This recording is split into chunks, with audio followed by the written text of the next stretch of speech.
Olá a todos, bem-vindo à nossa aula 3.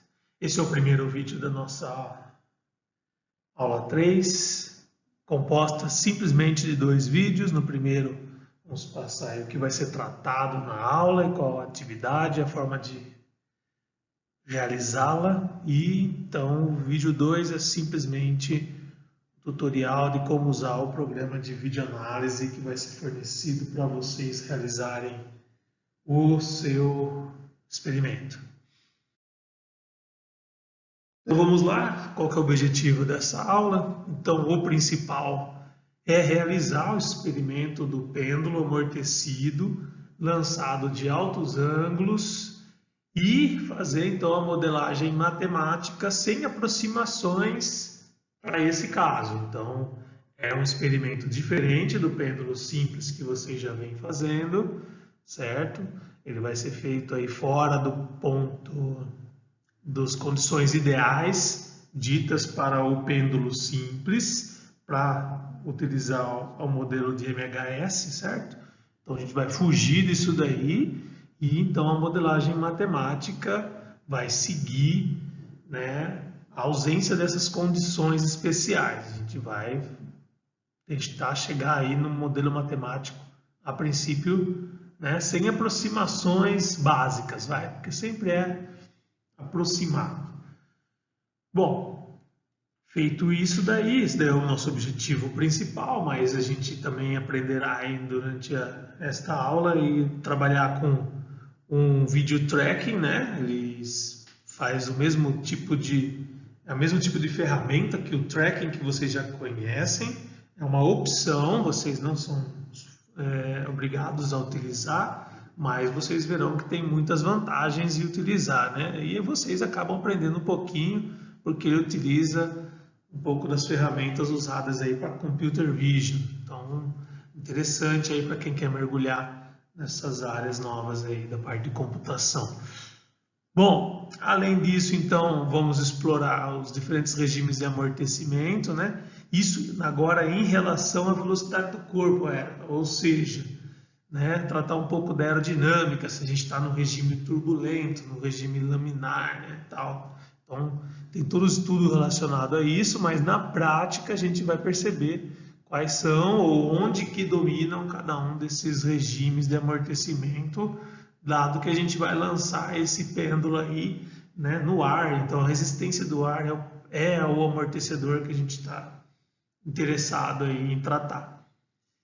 E também outras aproximações que a gente vai questionar, né, além do MHS, que a gente vai abandonar logo de cara, mas também se o pêndulo que a gente está utilizando realmente é um pêndulo simples, né? Ou seja, pode ser o pêndulo que está no nosso desafio, né? Se a gente tem aquela esfera que a gente vai usar como pêndulo, que tem que ter um corpo agora para poder sofrer aí o arraste, né? Se isso daí então vai se tratar como corpo pontual ou não, né? Então essa é parte do nosso desafio, né? E também, então, como eu falei do MHS, né? A gente vai fugir desses baixos ângulos, lançado em altos ângulos, a gente não vai poder usar mais aquela aproximação que seno de θ é aproximadamente θ. Bom, então o desafio é exatamente estar dentro de qual nível de aproximação que a gente vai levar em consideração em termos de corpo pontual, né?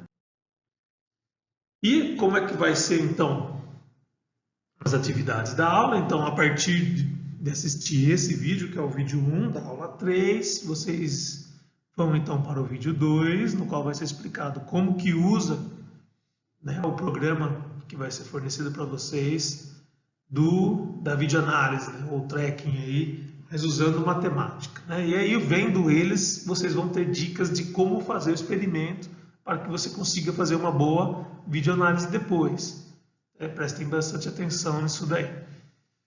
Aí, cabe a vocês, então, fazer uma boa pesquisa bibliográfica, né, sobre o assunto, deixando aqui, tal. Vocês vão procurar, vocês vão entender o que precisa, mas também vou fornecer 2 artigos aqui, que é baseado, então, na aula de hoje. Então, o primeiro é sobre pêndulo simples amortecido, vocês verão que eles têm todo um desenvolvimento matemático para chegar na equação diferencial que a gente pode partir dela, certo?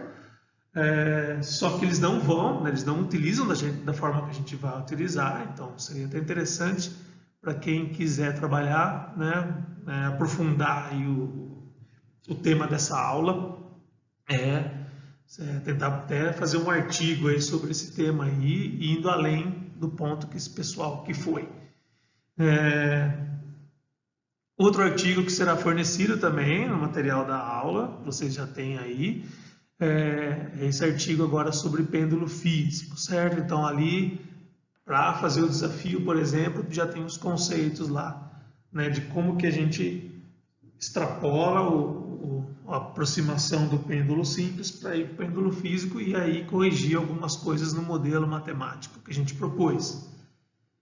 Então, depois de fazer pesquisa bibliográfica, assistir os vídeos e tal, aí vocês vão ter que se preocupar então com o entregável, que, como as últimas aulas, é seguir o roteiro que está lá, certo? E fazer, né, finalizar os entregáveis, né? Então são 3 entregáveis para essa aula que deve ser entregue então até a próxima segunda-feira, até as 12 horas, como de costume. E aqui está o jeito de fazer a nomenclatura. Então a gente tem um notebook matemática no qual vocês vão fazer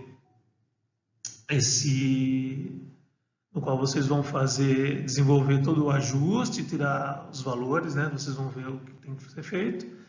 O vídeo do experimento, certo? Também eu quero ele aí, né? Idealmente MP4, mas se for em AVE, também vocês vão ver que alguns formatos não funcionam com matemática, mas o MP4 geralmente funciona, que é o que o celular grava. E o arquivo TXT dos dados do rastreio. Então, depois que vocês fizerem o rastreio, né, do vídeo, vocês então entreguem também esse TXT, né? E são as 3 coisas aí que faz o notebook, né? Ou são as 2 coisas aí que eu consigo avaliar para ver se está tudo ok com o notebook.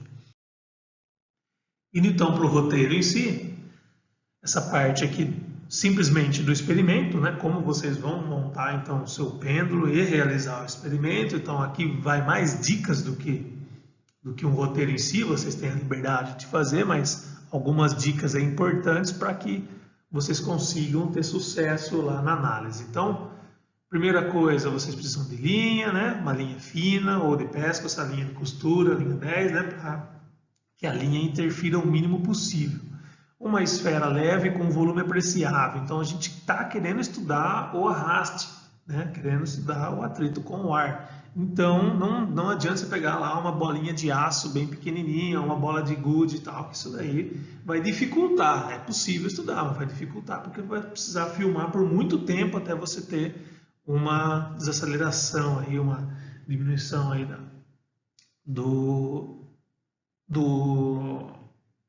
amplitude do seu movimento, né, com o tempo. Então, né, a gente propõe aí usar bolinhas aí, o mínimo aí seria uma ping-pong, até papel amassado, se você fizer uma bolinha de papel bem boa aí e tal.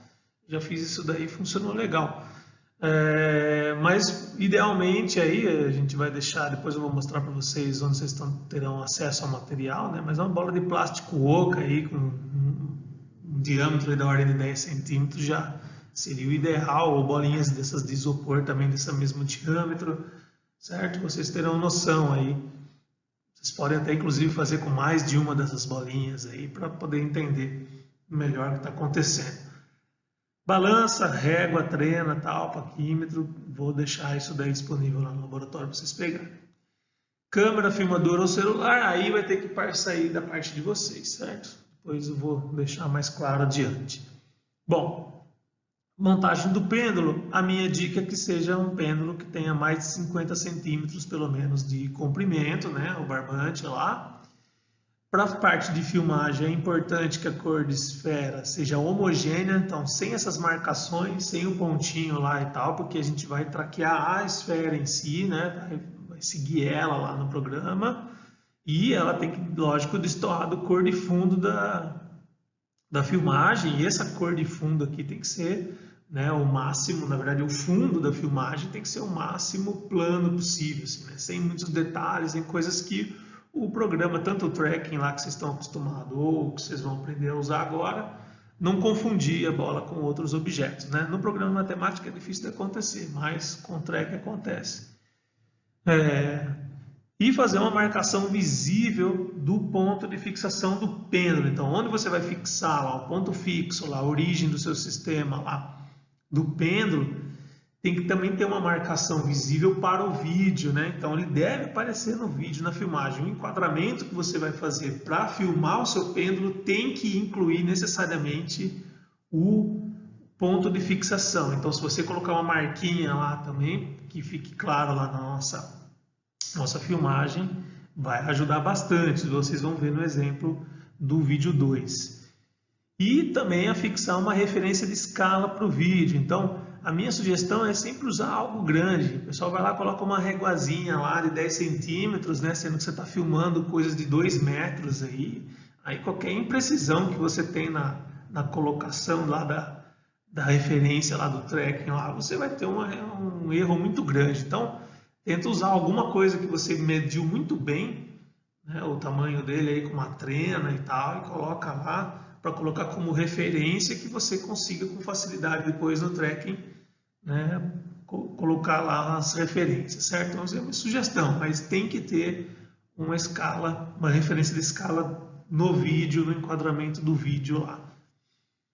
Bom, agora sobre a realização em si do experimento, o importante é você deixar a câmera sempre fixa, sem trepidação, usar um tripé lá, iniciar a filmagem com o corpo em repouso. Então, começa o vídeo, deixa a bolinha bem parada lá, em repouso, sem oscilação, para você ter uma referência que é a real vertical do seu vídeo, porque por mais que você fixe a câmera, tal, por mais que você tenha uma referência lá, né, o melhor referência de vertical vai ser o próprio nível estabelecido pelo pêndulo em repouso. Então, você começa a filmagem nisso daí, e aí vai lá, solta e tudo mais, né?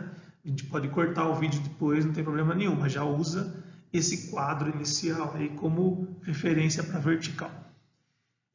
Todo o pêndulo e seu movimento, lógico, tem que ser enquadrado, né? Então, incluindo o ponto de fixação, é o que eu falei aqui em cima. O lançamento, para a gente fazer o estudo aqui, idealmente a gente tem que lançar aí para ângulos bem altos, acima de 45 graus, né? Então lança lá, cuidado para não soltar e ele ficar chacoalhando ao mesmo tempo que faz o movimento pendular, né? Então vocês vão pegar o jeito disso daí fácil.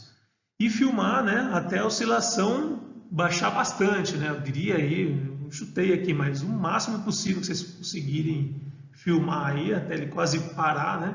Sei que depois é difícil ele parar, vai ficar em 10 minutos, aí às vezes ele não para, né? Mas pelo menos aí, uns 5 graus abaixo disso, quer dizer, baixou bastante aqui, tem bastante amortecimento para estudar. Ou pelo menos 2 minutos de vídeo, aí já dá para fazer bastante coisa. Bom, vocês vão ter que medir a massa, né? E o diâmetro dessa esfera, certo? Isso daí, né, para vocês poderem pelo menos usar a balança aqui no nosso laboratório, né, que vocês não vão poder levar com vocês, né? Então, logo de antemão, assim que vocês vierem aqui buscar o material, todo o material já vai lá, usa a balança, mede, né? A esfera, vocês vão poder fazer as medidas depois, mas pelo menos da de massa, já adianta e faz tudo aí no laboratório. Né? Vocês vão precisar medir, lógico, o comprimento, né? E lógico, com as respectivas incertezas. Isso daí vocês já aprenderam a fazer. Não vou ficar falando como vocês devem fazer, certo? Vocês têm que levar em consideração uma estatística, façam a sua estatística, mas levar em consideração também os limites lá de cada equipamento que vocês estão usando para fazer medida. E aí, vocês tendo feito tudo isso daí, vocês importem, lógico, o vídeo lá para o tracking, né, para o programa tracking que vocês vão receber, né? Seguindo aí as dicas lá sobre o tutorial para obter então o arquivo TXT, né, que tem lá os dados do tracking. E essa então é a parte do roteiro que vocês vão fazer então a união entre o modelo matemático e os dados coletados então do tracking. Então, comecem lá com uma sessão. Vocês podem abrir várias sessões, uma para introdução, uma para metodologia, uma para dados experimentais, certo? No qual, então, vocês vão de forma bem sucinta, tá? Não quero que enrole muita coisa, tá? Muito direto e reto no ponto, colocando as bibliografias que vocês usaram e anunciando lá os valores que vocês obtiveram, as grandezas. Então você já tem comprimento lá, que você já mediu, já tem as massas, né, com as suas incertezas e tal, e qual foi a forma que vocês obtiveram, tanto os valores quanto as incertezas. Tem que estar bem descrito lá, de forma direta, né, bem sucinto, mas tem que estar lá bem detalhado.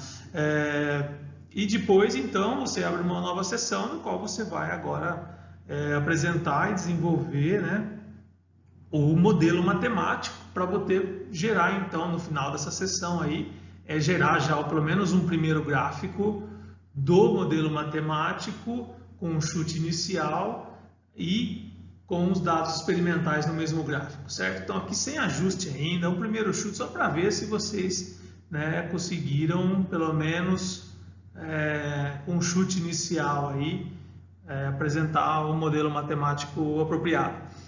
Bom, aí sim você tem que desenvolver, aí você pode seguir na mesma sessão, fazer subseções, é com vocês, tá?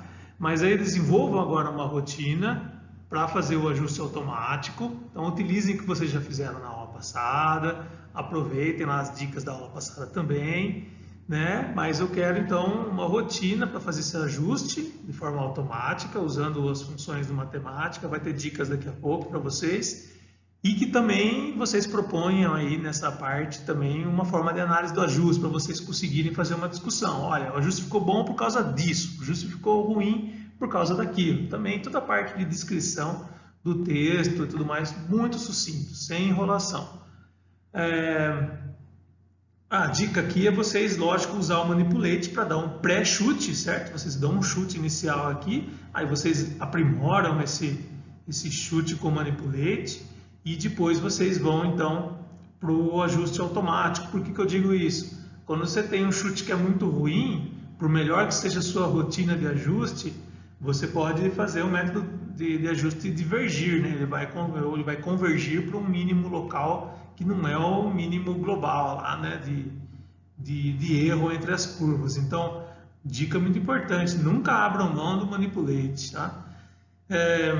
Aí sim, vocês, a partir então do modelo que vocês propuseram, aí vocês fizeram o ajuste, né? Ficaram contentes até certo ponto com o ajuste, aí vocês vão lá e desenrolem os seus parâmetros, né? Que às vezes os parâmetros não estão explícitos nos modelos de vocês, mas o que eu quero aí, de alguma forma, é que vocês consigam os valores da aceleração da gravidade obtida pelo ajuste e também das constantes de amortecimento, B e C, tá? Chamei de B e C, mas no próximo slide eu vou mostrar para você de onde vem esse B e C. Se vocês ajustaram com o modelo de outra forma, tá? Proponha outros dois parâmetros aí, certo? Importante é que a gente vai ter duas componentes de amortecimentos aí, uma proporcional à velocidade e outra proporcional ao quadrado da velocidade. Vocês vão ver isso tudo lá no material de referência. Feito isso, aqui são os resultados com as incertezas, certo? Tem que apresentar com as respectivas incertezas. Beleza. E aí, abro uma parte lá de discussão que eu quero que vocês pontuem cada um desses assuntos aqui, certo? Discutir a qualidade dos ajustes, as possíveis fontes de erro, assim, etc., do resíduo, a origem física de cada uma dessas componentes de amortecimento, segundo o modelo que você propôs, certo?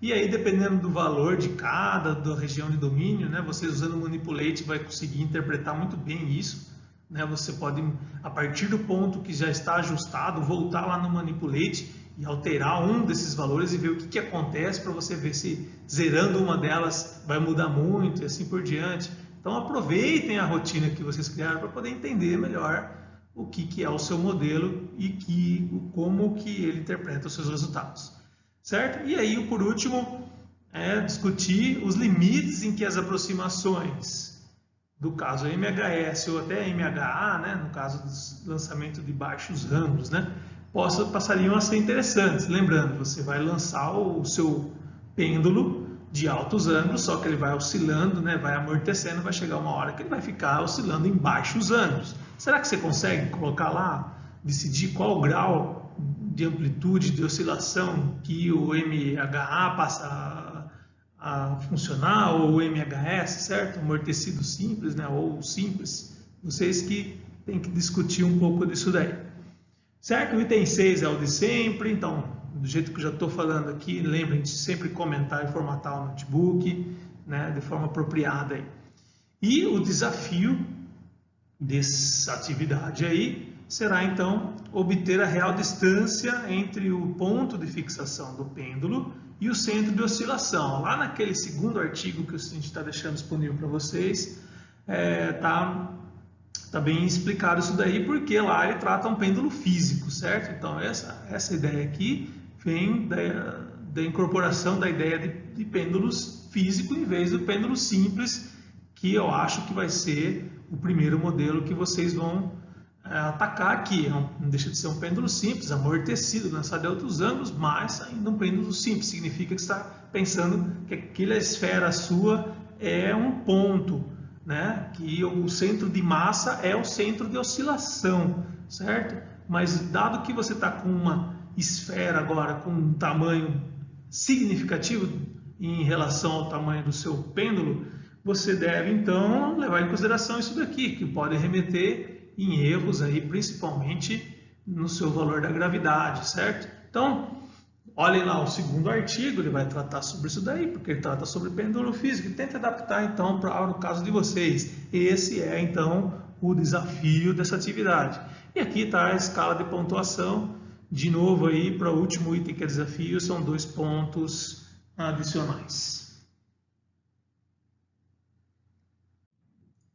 E por último, antes da gente partir então para as dicas dessa aula, vocês então vão adquirir os materiais necessários aí de várias formas, né? A primeira forma é vindo até o laboratório aqui, que vocês já conhecem, sala 2650 do antigo prédio da Física, fala lá com o técnico Mário, já vou conversar com ele, deixar os materiais, os kits separados, certo? Mas lá vocês vão então ter acesso a 3 itens, 3 grupos de itens. Então, primeiro, a parte de esferas, bolas aí, né, e linhas, né? Cada grupo de cada turma pode pegar individualmente e devolver só no final do módulo. Fica à vontade mesmo, pega a bolinha que quiser, ou pega 2 bolinhas, né? Lembrando que tem que ter para todo mundo lá. Linha, pega à vontade, aí não precisa devolver. O outro ponto é réguas e paquímetros. Então, cada turma vai lá pegar um kit que vai estar contendo aí 2 paquímetros e 2 réguas. Por quê? Porque aí vocês controlam melhor entre a turma aí, cada turma elege um representante, vem aí pegar esse material aí, leva lá para o H8, façam ou onde for fazer atividades, mas se organizem aí, como vocês têm a semana toda para fazer, se organizem aí para todo mundo ter acesso, certo? Pode passar de uma turma para outra? Pode, mas aquele que pegou o kit vai deixar o nome aqui e vai ter que devolver, tá? São só 2 paquímetros e 2 réguas dessas grandes aí para cada turma, tá? E também vai ter que devolver no final do módulo, então lá no final da 4ª semana, tá? Vai usar até lá, não é só nessa semana aí, não. E a balança, né? Teve um problema aí com a balança, né? Então, o que vai acontecer é que vocês vão ter que usar a balança no local. Então, já escolhida a bolinha, principalmente a bola, né? Vai lá, faça as medidas que vocês precisam fazer ali na hora que vier buscar, meça 1, 2, 3, quantas vocês quiserem, para poder fazer a estatística lá de erro e etc. Anotem tudo e esse vai ser o peso que vocês vão usar. Tá? Precisou, tem que corrigir, tem que medir de novo, não tem jeito, vai ter que vir aqui, tá? Né? E fazer a medida de novo aqui, não dá para levar mais a balança, só vai ficar aqui no laboratório. A outra forma, né, de material é o download, vocês vão ter acesso ao notebook de matemática lá que precisa para fazer o rastreio, eu vou fornecer para vocês, e o vídeo 2 é para ensinar como é que usa, certo? Com as dicas aí e tudo mais. E os 2 artigos que eu mencionei, certo? O pêndulo simples amortecido e o do pêndulo físico.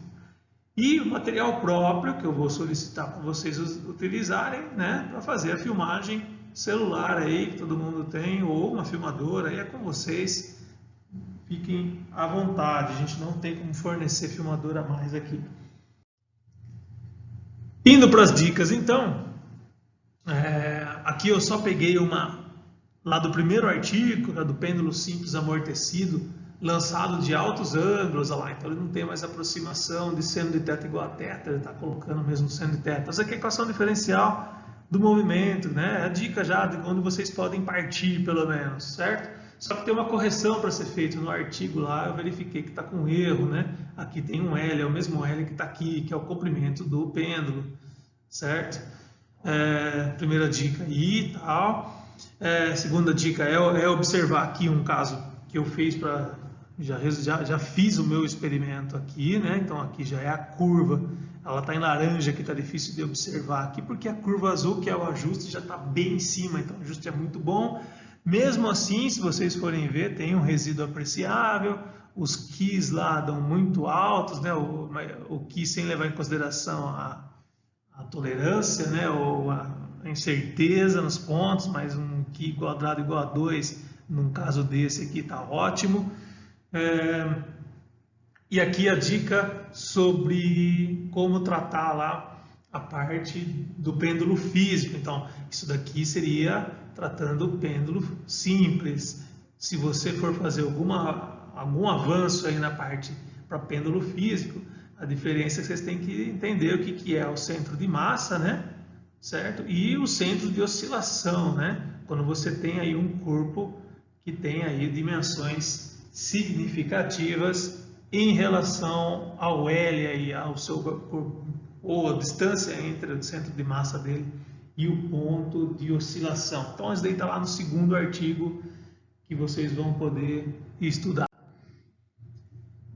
Dicas aí agora na parte de fazer os ajustes, certo? Então, desde a aula passada eu já mostrei para vocês esse Find Fit, lá no Help dele, ele já deu essa ideia aqui de, olha, quando você usa o Find Fit, né, você usa de uma forma parecida com essa outra função aqui, né, e essa função aqui tem muitas outras ferramentas, aí tem muitos dados a mais que ele vai trazer para você, em especial os erros aí, né, a parte estatística aí dos erros. Então ele vai mostrar os valores, né, assim como o Find Fit para aqui, mas ele também, ou usar essa outra função, não Linear Model Fit, vai trazer para você muito mais informação da parte de desvio, erros, resíduos, etc. Então eu coloquei aqui, indo lá para o Non-Linear Model Fit, a forma de usar ele é bem parecida com o Find Fit, certo? E aqui ele mostra que ela é possível, então, de fazer ajustes em curvas, né? Usando curvas obtidas por métodos numéricos, em especial usando o ND-Solve, certo? Porque aquela equação que a gente viu logo ali na primeira dica ali, né? Aquela equação diferencial, ela não tem solução analítica, ela tem solução somente numérica. Então, ND-Solve vai ser a ferramenta lá que vocês vão ter que utilizar, colocando a equação principal, as condições de contorno, né?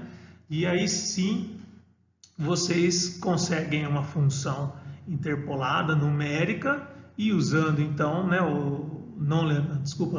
usando o Non-Linear Model Fit, vocês conseguem então ajustar esses dados e ele vai cuspir para você também uma função numérica que você então depois vai apresentar aqui junto com os dados, tá? Essa parte aqui ele só mostra uma forma de conseguir fazer isso tudo num processo mais rápido, computacionalmente falando, mas é só um simples diferença aqui na forma de definir a função. Então preste atenção no jeito que é feito aqui, não precisa aprender exatamente o que está aqui, aos poucos vocês vão pegando, mas tá toda a dica aí de como fazer, tá? É só mudar a função que vocês planejam ajustar. Indo mais ainda dentro da parte de da ajuda aí desse mesmo Non-Linear Model Fit, que eu sugiro fortemente que vocês utilizem, não precisam utilizar, é a parte aí, então, de toda os outputs que ele dá a partir dos ajustes. Então, veja que ele tem, né, as variâncias aí, ele tem uma tabela nova aí que mostra a soma dos squares. Você não precisa fazer uma rotina para ajustar os resíduos ao quadrado. Já tem aqui, depois que já fez o ajuste, assim que deu o output do ajuste, olha lá, ele fez aqui o ajuste, ó, tem os dados, fez o ajuste, certo? Chamou o ajuste de uma variável aqui. Essa variável ele pede lá dentro dela, Estimated Variance. Então a variância do ajuste está aqui. Aí pede a nova table aqui. Aí vai conseguir todos esses dados aí, que aqui é o Degree of Freedom, né, DF. Então o modelo tem 3, os dados lá, né, tem 97 e assim por diante. E Sum of Squares, certo, do modelo. E aqui o Mean Square, certo? Então, dividido pelo número de pontos aí no caso. Então, é um mundo, tá? Tem muita coisa lá, eu só peguei algumas coisinhas aí, né? Então, veja que ele tem algumas ferramentas também que já mede a qualidade do ajuste. E essa qualidade do ajuste aqui, infelizmente, ele não tem o Chi-Square, tá? Porque Chi-Square depende muito de como você trabalha a parte de incerteza dos dados experimentais. Mas ele tem algumas coisas que são mais diretas e retas aqui, que é esse R-squared, né? E o adjusted R-squared, tá? Então, quanto mais próximo de 1 esse valor aqui, melhor, tá? E aí tem outras aqui que você no Help consegue interpretar. Mas se for lançar a mão de uma dessas ferramentas automáticas, tá? Porque já sai daqui pronto, não precisa fazer matemática nenhuma depois que já realizou o ajuste. Vocês têm que pelo menos interpretar e me explicar, falando, olha, eu usei isso daqui e segundo isso o ajuste é bom, é ruim e assim por diante. E vejam, né, para ir só adiante, para ver o poder que ele te oferece, né, a facilidade com que você consegue fazer algumas apresentações dos seus dados aí, né? Ele consegue aqui, ó, na hora que você faz o ajuste, de novo, simplesmente um ajuste, ele fez o ajuste aqui, saiu a função ajustada. No caso aqui, acho que saiu uma analítica, né? Mas serve para qualquer uma. Ele pede aqui simplesmente um plot e fala, olha, eu quero o meu ajuste lá com uma margem de confiança de 90%. Então, ele dá qual que é o resultado do ajuste. E se você fala, não, eu quero considerar uma margem de confiança de 90%, ele dá aqui para você, então, os limites e a região, então, onde que o ajuste poderia resultar, levando em consideração essa margem aí, certo? Então, vejam lá que é muito poderoso isso para a parte de apresentação também dos dados, você não precisa fazer mais conta nenhuma, está tudo feito. E é isso aí.